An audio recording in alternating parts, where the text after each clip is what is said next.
It is now time to talk about WCW nWo Revenge.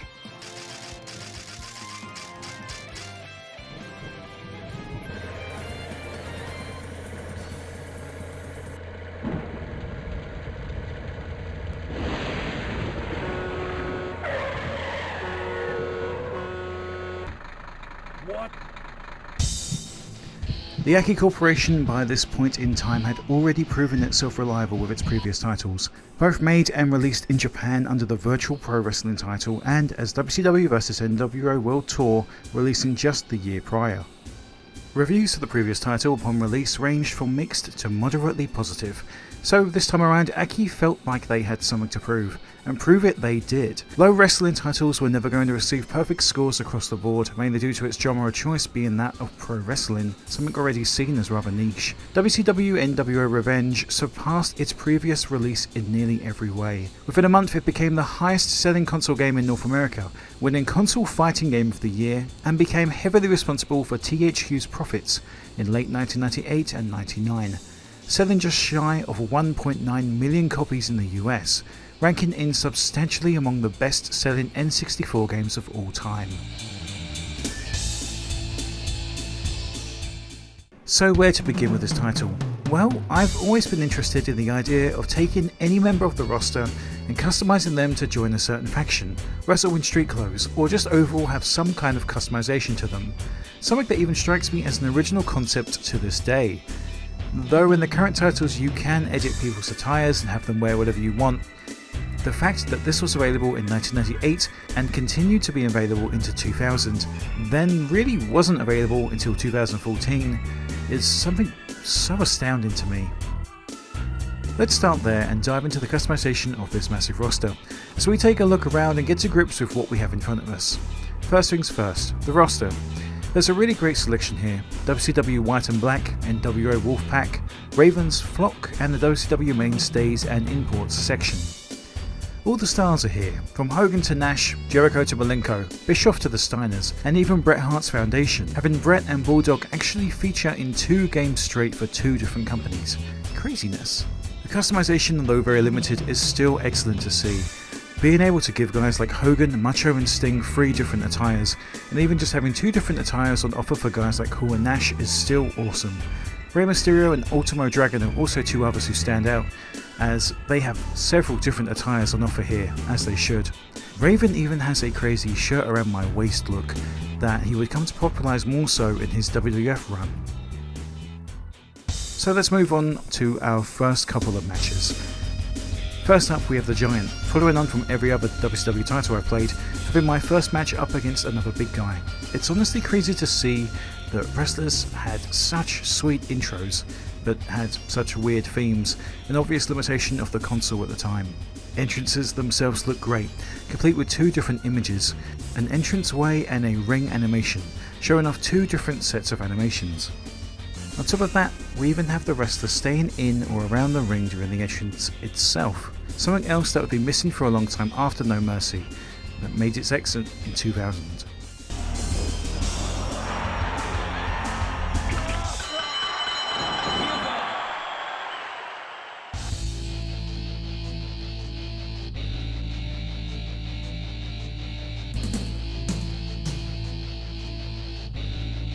Now, in order to fully explore this game, my first path through it will be the Cruiserweight title path, and I'll be choosing Chris Jericho, my personal favourite from WCW.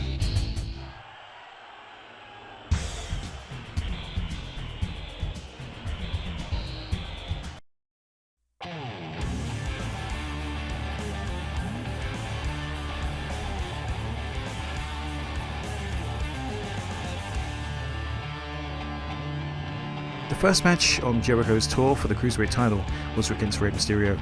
A great warm-up match and one of the best in the Cruiserweight division, and as you can see by my gameplay here, the more I play, the more I get used to play, with how easy these controls are, and I clearly started to develop more tactics during each of my matches.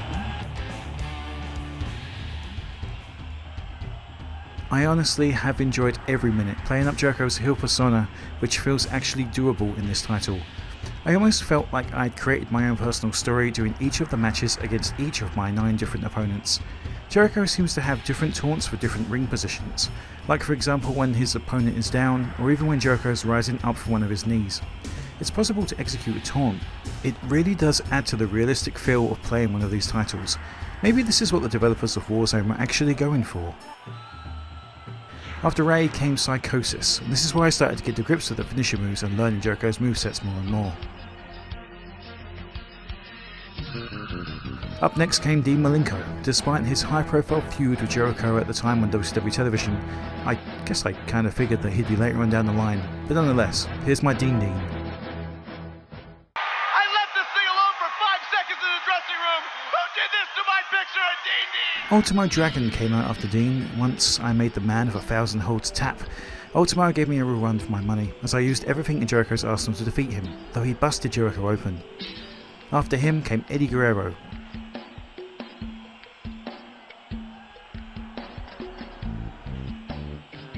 Juvie, who once again busted up Jericho, though this time I actually won with an impressive "come on baby" style pinfall.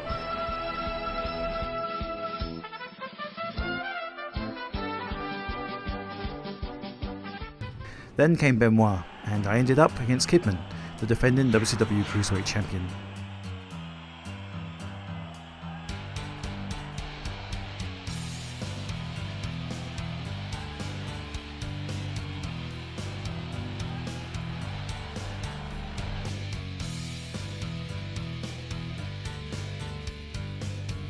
What's really cool about this title is how it does actually remember who you've won the title with, as it's almost as though you can now list your accomplishments right here on the main menu, giving us the option to see Jericho with his beloved WCW Cruiserweight Championship whenever we mouse over him in the menu itself. Not only that, but by winning each of the championships, we actually unlock a special individual to play around with. By winning the Cruiserweight title, we unlock Kidman. I have to say, I absolutely love the gameplay in this title. Everything just flows so effortlessly. And knowing that by spending time playing through a championship career path gives me some kind of bonus at the end, is also an incredible incentive to continue playing this title. This is my first time ever playing WCW nWo Revenge, and I have to say that it is really an interesting one to really dig your teeth into, especially coming from a kind of modern point of view on video games. Up next came the US title challenge, playing this time around as Raven, a former WCW United States champion in his own right and cover star of this very title. Why was Raven on the front cover of one of the most famous and important wrestling games ever made? Well, maybe Sting was busy that day, or maybe a dev just liked him. That has always been a really strange sticking point for me. If you look at the entire intro video for this very game, it's obvious that the whole story and the intro itself is based around Sting coming for Hulk Hogan. Hell, he even caused a truck incident by setting a Hulk Hogan tombstone on fire, yet on the cover of this title he isn't even pictured. It's definitely a strange one. Nonetheless, let's move forward with Raven choosing to take on several new opponents in the US title field. First up is Goldberg. The man who defeated Raven for the very title is the first person we're going up against. Again, I really have to question this totally random selection when it comes to opponents given to us. Having Goldberg as a first guy you're facing is truly ridiculous. It makes no sense, although I suppose in the 1997 WCW Goldberg does make sense as a total rookie. But nonetheless, this guy absolutely destroys me for a little while. Luckily, like most wrestlers, Raven is a breeze to control, and working out his spots and strengths is as easy as a headlock and a suplex. I brawl with Goldberg a little more, and hilariously enough, end up posing in the corner directly in front of him on 2 occasions. It's almost as though the AI doesn't really know what they're meant to do in such a situation. After scoring 10 punches in the corner, following up with Raven's signature taunt, I score a release German suplex, then follow up with an even flow DDT.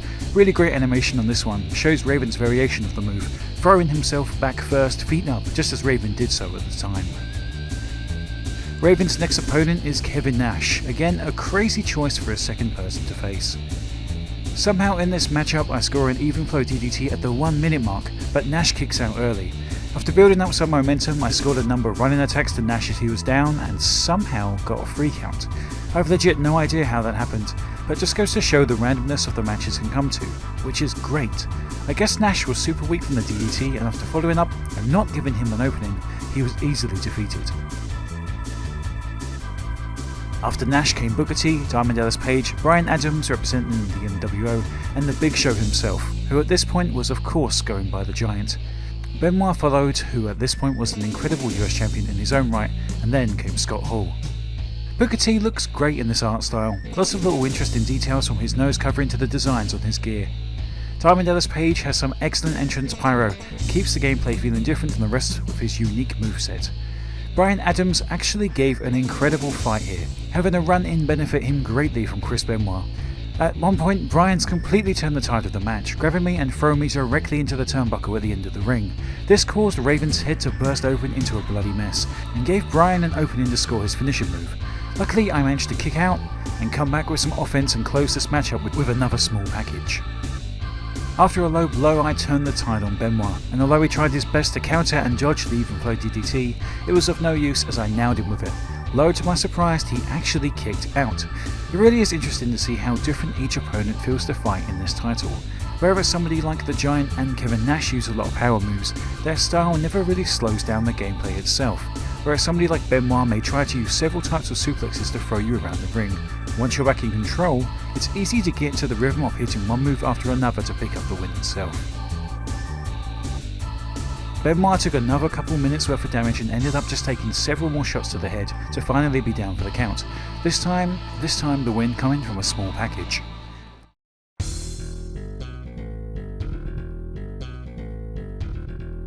It was time to take on the champion himself, Mr. Perfect Curt Hennig. After a back and forth, I ended up getting into the groove of Raven's 1-2 finisher combo. A release belly to back suplex followed up immediately by an even flow DDT, and the US Championship and the ability to play as Mr. Perfect was mine.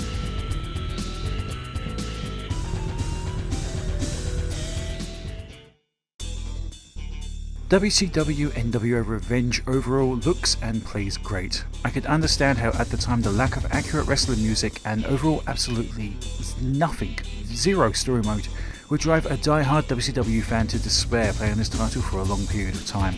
Absolutely no cutscenes outside of the stellar back and forth gameplay and replays that are shown, so you've kind of got a double-edged sword in our hands.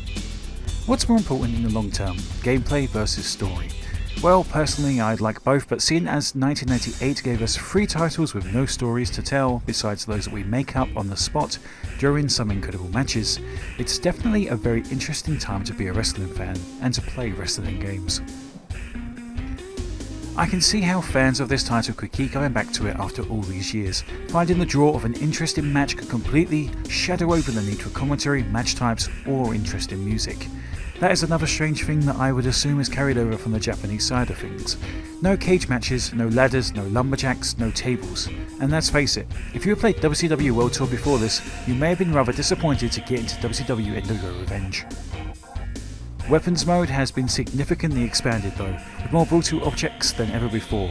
What this basically means is that the weapons on offer here are a hilarious collection of briefcases, stop signs, trash cans, chains, pipes, chairs, bats, and more, all of which can be found in the audience. It really would have been cool for this match to have been included in any of the championship paths that I took, as I eventually found myself hungry for some hardcore action after taking on the challenge of the championships-based career mode, a mode which offered strictly one-on-one contests. Some fatal 4-ways, battle royales, triple threats, anything of the sort would have been a treat. As in the original, realism mode provides the necessary blood, and this time the cart will save it the on position, so you won't have to always switch it on manually. The graphics had some major improvements here, and I totally admit how impressed I was by the entrances on hand. Complete motion of the wrestlers walking down to the ring had me hooked for the longest time. And I even remember back in 2001, before WWF Just Bring It had released, already feeling nostalgic and wanting for an N64 style experience when it comes to how well these titles played. And after Just Bring It came out, I still felt that way, even for a little while. Everything here ticks all the boxes in the ring and on the way to the ring, but it definitely is lacking something a bit more solid. Oh, and let's not forget the voice and likeness of referee Mark Curtis, who did an excellent job. Again, I would have loved to have had a solid referee in the ring, but I'm sure that's coming down the pipeline eventually. Right, Aki? I would have loved to see Aki get another shot at a wrestling title for WCW. Imagine the absolutely ridiculous style of game we could have gotten in place of whatever they ended up making next. Unfortunately, for WCW fans, this would of course be the last Aki title that they would create for the company. But as for wrestling fans on the whole, We were eating good, and will continue to do so for the next couple of years.